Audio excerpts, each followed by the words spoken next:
Hi, so today I will be discussing change diagnostic, the driving forces of change, and I will be speaking about the internal forces and the external forces. Now, before I get into this topic, the reason I chose it is because I've realized that, especially the external forces, they have impacted so many organizations, especially since the beginning of last year into this year. So I found it to be very, very important. So first, I will begin with the external forces. So with the external forces of change, these can be very, very challenging because it's not something that organizations or even individuals can really alter. So these changes can actually shape technology, customer preferences, competitor moves, suppliers, all of that. I like to think of these changes as a tsunami. You can't control it, you don't know when it's going to happen, it just happens. So based on my studies, I've highlighted two main types of external forces. You have the global environment and then you have the domestic environment. And both of these are very uncontrollable because, it comes under external forces. Within the global environment, there are economic forces such as recession. There are also competitive forces. For example, when years ago Blockbuster came out and then Netflix just came in and just basically stole all the revenue from Blockbuster because now everybody's main focus is on watching Netflix. And if you would ask someone today what is Blockbuster, they probably would have no clue what you're talking about. So yeah, that is a competitive force that can be bad for a lot of businesses. There's also technological forces which a lot of businesses may have to adapt to, and this kind of stems back to the whole competitive force, because in order for you to be able to compete successfully, you would have to be updated on like what are the new technology are out there, what kind of advancements are businesses making, and are persons more technologically advanced than before. Like, you just have to keep up with the changes in technology, and this isn't something that you can just decide. A lot of times it's the consumers that decide if you're going to have to make a change in your technology. And then we have a big one, which is natural disasters. Nobody can control natural disasters. If it comes, it comes. If it destroys your business, there's literally nothing you can do. A lot of the times you may have to start over. A lot of the times it may change the direction in which your business is going. So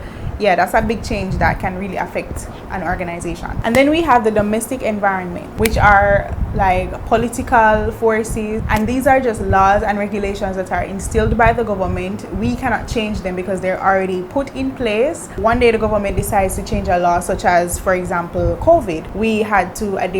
Many businesses had to adhere to the new curfew times, and so that would probably lead to less profits being made by many businesses because they have to close earlier than usual. For instance, when curfew is 6 o'clock and everywhere has to be closed by at least 4 or 5 o'clock, that's the time when everybody gets home from work as well. So there is literally no time for a lot of persons to shop.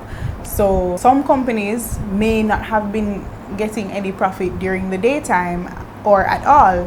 So for example, Mothers, I read an article where they had to close down last year because they weren't getting as much profits as usual.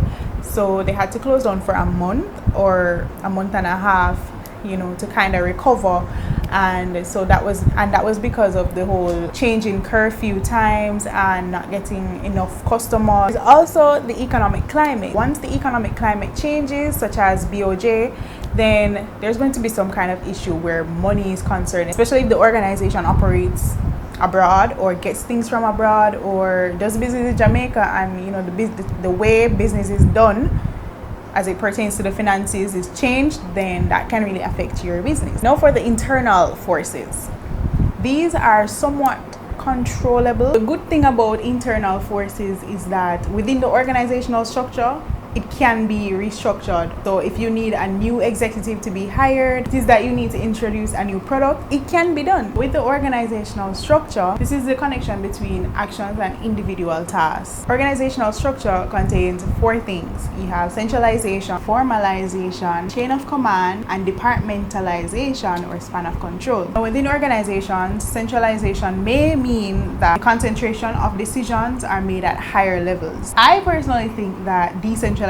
is better when there's just a a flow of communication among the departments. There's no higher level. Everybody communicates to, you know, whoever, instead of everybody just communicating to one high level person. Then there's formalization, the extent to which an organization's policies and rules are set. This usually allows for there to be a control of behavior within the organization, which can change from time to time. There's a chain of command. This includes tall structures and flat structures. Tall structures is where there are several layers of managers and lower level staff. Then within the flat structure, there are few layers between management and lower level staff. Span of control. The organization is set up by department. For example, you'd have divisional or functional department. Then we have the type of organization. Now this is very important because the type of management style that you instill within an organization may affect employee productivity. Down the line, you may want to change your management style, and this can be because the employees may have like a high absenteeism rate, or they're not performing as well as they should. Their mindset is just not where it should be because, you know, of the management style, because you have implemented a centralization method where, you know, you have everybody going to authority. Nobody is really there to motivate them to work. A lot of businesses have to remember their financial capabilities. They have to ensure that the type of changes that they're making won't lead them to bankruptcy or debt, because a lot of the times we in an organization may want to make a lot of great changes that can increase our competitiveness and allow us to grab more consumers and all of that, but at times we have to be very, very careful because we have to understand how much we're making and then work around that. Question every leader within an organization should ask. I have asked this question before, like, how would I deal with these external forces, to be exact, like these forces that cannot be controlled? Now, there are two main type of approaches. You have the reactive approach and the proactive approach. Now, a lot of the times persons may choose a reactive approach, which isn't so wise, because normally what persons tend to do is they procrastinate and they basically implement like a wait and see approach. These persons tend to respond slower. They might get into defensive mode. So this is just them not really accepting the change. They don't like what is happening. So for example, a natural disaster that may destroy an organization, a person using a reactive approach may not be successful, because then they would sit down and wait and nothing happens. Now, with this approach, companies or persons are usually already anticipating these changes or risks that may happen. They also foresee the potential opportunities that their company has, and they tend to focus on the areas of change that they can influence. So these people don't try to sit and lay back and wait and see. Most of the times they already are anticipating that level of change. So let's go back to the whole natural disasters example. Like they have already anticipated that, okay, the hurricane season is in May, June, thereabouts, so we know that this can happen.